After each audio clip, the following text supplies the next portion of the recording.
Asalaamu calaykum waraxmatullaahi wabarakaatu dhammaan akhyaarta maanta waxaan rabaa inaan idin geeyo maqaayad ugu caansan Soomaalida oo ay tagto magaalada Minnesota. Maqaayadan hadii lagu geenimo madaama lagu soo dhaweeyo waa maqaayada markii dadka ay imaadaan oo wadanka lagu soo dhaweeyo ay mararka gobolada kale laga imaado.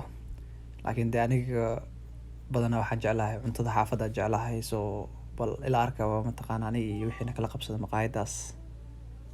maqaayada Soomaalida ugu jeceshaan tagnay laakiin waxa la dalbanaayo aan garanayo ma jirto.